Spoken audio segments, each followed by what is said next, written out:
Hallo meine Lieben, ich habe ein bisschen frühlingshafte Inspiration für euch. Dieses Gemälde ist so ein bisschen angelehnt an das Euphorie-Bild, was ich letztens erst gemalt und hier bei YouTube hochgeladen habe.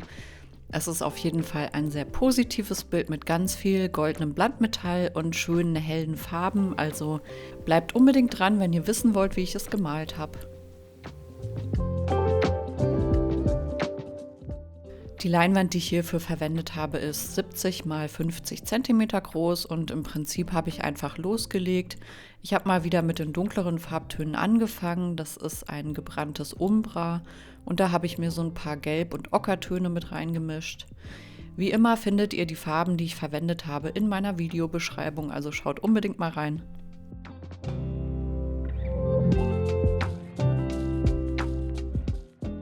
Um das Gelb so ein bisschen abzumildern, eignet sich auch so ein Violett immer ganz gut. Ich habe hier so einen Lavendelfarbton benutzt. Und natürlich machen sich diese warmen Rosatöne auch wieder sehr hübsch zusammen mit diesen braunen und Gelbtönen. Ich würde mich übrigens sehr freuen, wenn ihr mir ein Like und ein Abo dalasst. Falls ihr neu seid, herzlich willkommen auf meinem Kanal. Ich mache hier Videos über meine Kunst bzw. filme hier meine Arbeit mit. Ich bin Künstlerin und habe hier immer ganz viele Inspirationen für euch. Oft sind auch Aufträge dabei, die ich bearbeitet habe. Also falls euch sowas interessiert, dann lasst mir sehr gerne ein Abo da. Ich habe hier jetzt auch verschiedene Sand- und Beige-Farbtöne mit reingemischt, unter anderem auch noch so ein kühleres Rosa, einfach damit man ein bisschen Farbvariation hat.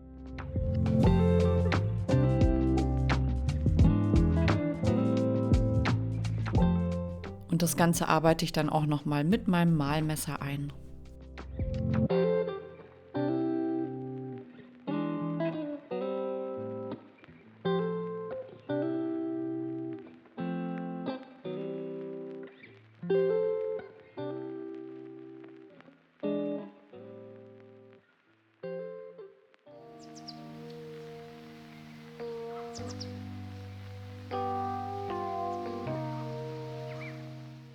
Ich habe versucht, im unteren rechten Bereich so eine Art abstrakte Blütenblätter zu gestalten. Ich habe diesmal keine Strukturpaste unterlegt, das hatte ich bei dem Euphorie-Bild aber gemacht. Ich finde, so kann ich die Blütenblätter mit dem Malmesser etwas besser einarbeiten, weil ich eben diese vorgegebene Struktur nicht schon habe. Und da bin ich ein bisschen freier und unbeschwerter. Und durch die Acrylfarbe alleine entsteht ja auch schon eine schöne Struktur, wenn das so ein bisschen eine dickere Konsistenz hat.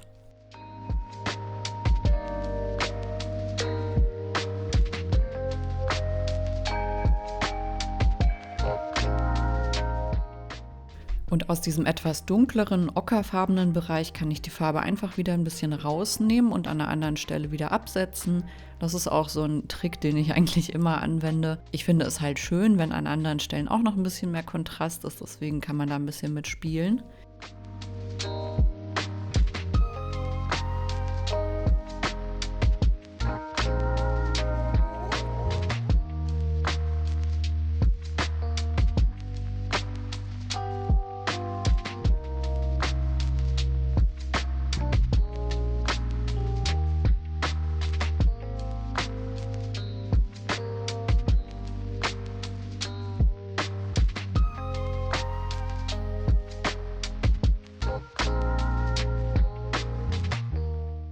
Und in diesen etwas konzentrierteren Bereich, wo auch die dunkleren Farbtöne mit drin sind, möchte ich noch ein bisschen Leichtigkeit mit reinbringen. Deswegen kommen da noch ein paar hellere Farben mit rein. Und wie ihr das ja auch hier rechts seht, mische ich mir die einfach direkt auf meiner Farbpalette zusammen. Ich nehme mir mal ein Beige, dann nehme ich ein bisschen was von diesem Cadmiumgelb und das vermische ich dann einfach da direkt und so kommt es dann auch gleich auf die Leinwand.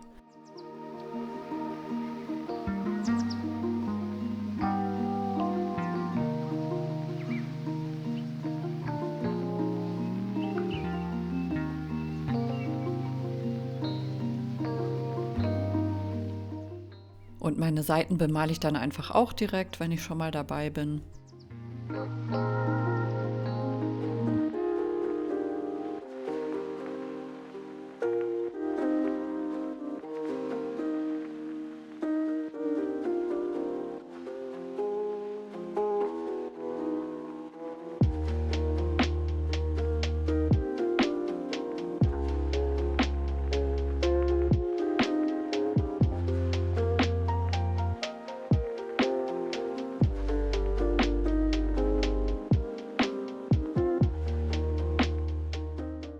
Hier bringe ich auch mit einem etwas feineren Synthetikpinsel noch so ein paar hellere Akzente mit rein, damit man nicht nur eine Größe der Blütenblätter hat, sondern dass es so ein bisschen durcheinander aussieht.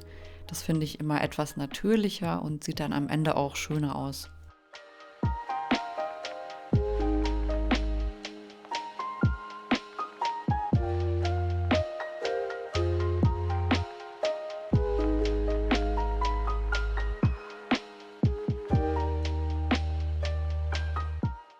Ich finde, gerade jetzt zu dieser Jahreszeit zieht es einen natürlich eher zu solchen helleren und fröhlicheren Farben hin.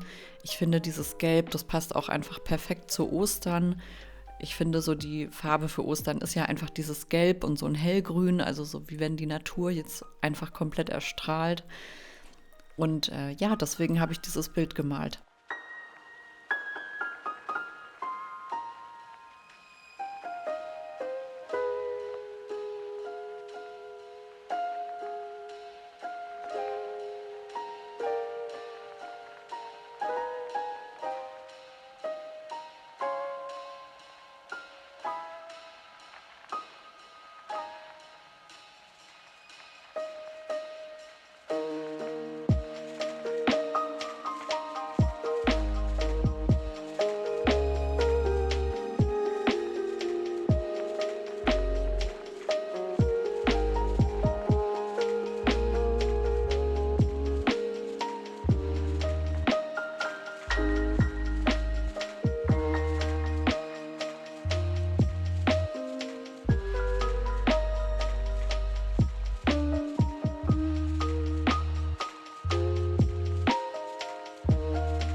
Ich habe mich jetzt auch dazu entschieden, noch mal so ein paar hellblaue Akzente mit einzufügen.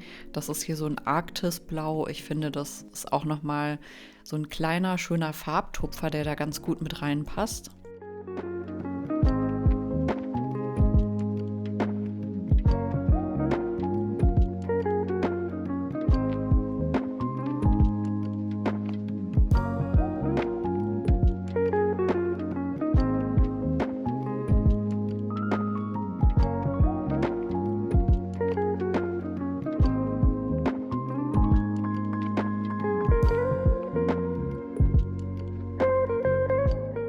Das Bild habe ich jetzt einmal komplett durchtrocknen lassen und meistens mache ich das einfach über Nacht, weil es am einfachsten ist. Aber oft sind die auch schon nach 6 bis 8 Stunden komplett durchgetrocknet. Da muss man halt immer gucken.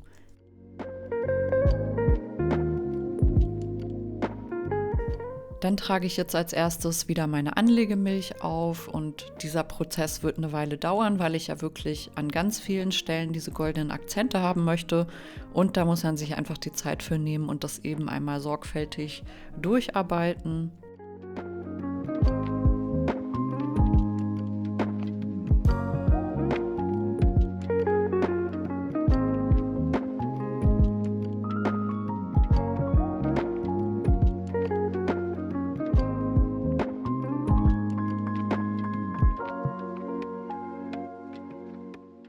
Ich versuche auch immer zwischendurch so ein paar Lücken zu lassen, damit es so natürlich wie möglich aussieht.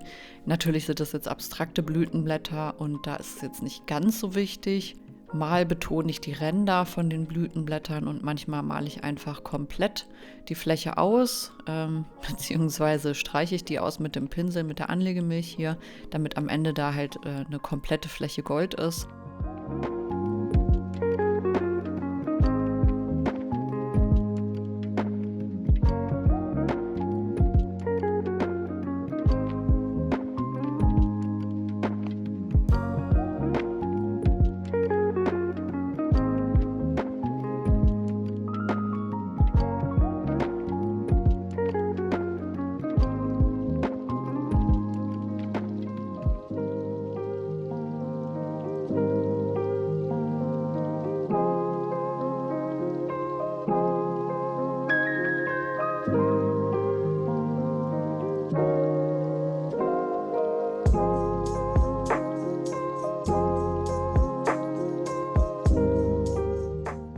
Die Anlegemilch muss jetzt ungefähr 25 Minuten antrocknen.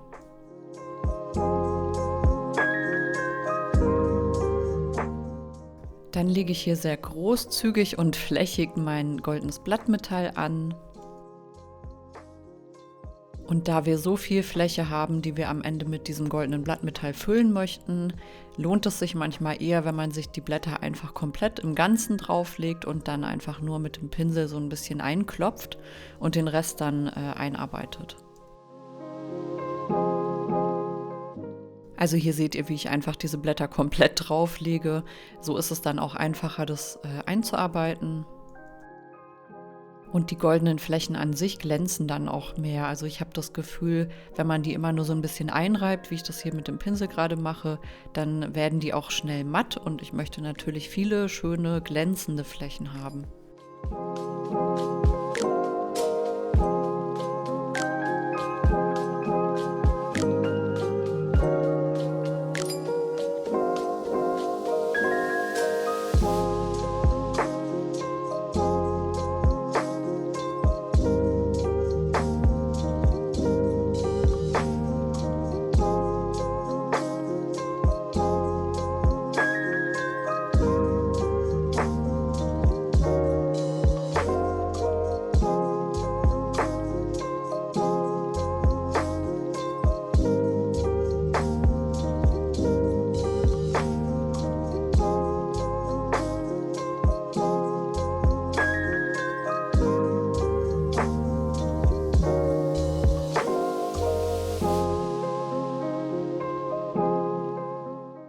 Auf der linken Seite mache ich das im Prinzip genauso wie auf der rechten Seite. Ich nehme mir einfach hier die Zeit, wirklich das ganz sorgfältig draufzulegen und dann mit dem Pinsel einzureiben. Man sollte sich natürlich nicht am Anfang alles komplett zukleistern mit dem Blattmetallblättern, weil sonst hat man nachher viel zu viel drauf. Deswegen muss man immer so ein bisschen gucken und abwägen, wie viel man wohl brauchen wird, damit man halt nicht zu viel verschwendet.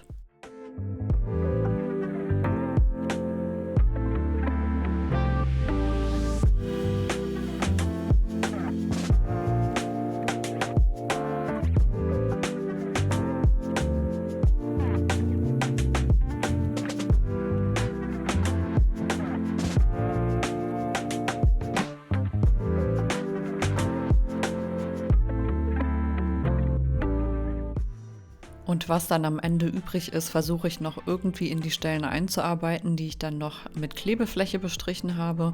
Oder ich sauge sie dann eben einfach mit dem Staubsauger weg, so wie ich das einfach immer mache.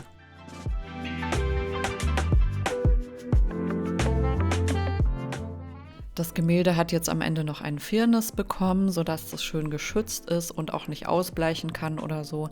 Und schaut mal, wie schön dieses Blattmetall glänzt, auch gerade hier mit dieser Salzkristalllampe zusammen. Oh, das sieht einfach so schön und fröhlich aus. Und ja, also von mir aus kann Ostern kommen. Ich habe das Bild Golden Petals genannt, weil es ja vergoldete Blütenblätter sind, in so einer abstrakten Art und Weise. Und ich finde, das ist einfach ein ganz harmonischer Gesamteindruck. Ja, ich hoffe, ich konnte euch inspirieren, dieses Bild mal nachzumalen, auch für die, die vielleicht noch nicht ganz so viel Erfahrung haben. Ich denke, das ist auch eines der einfacheren Bilder, an die man sich ruhig mal wagen kann. Übung macht den Meister und je öfter man sich an solche Bilder wagt, desto schöner werden sie irgendwann und desto mehr hat man den Dreh auch raus. Also ich hoffe, ich konnte euch hiermit ein bisschen inspirieren. Ich wünsche euch noch einen wunderschönen Tag und sage wieder Ciao und bis zum nächsten Mal.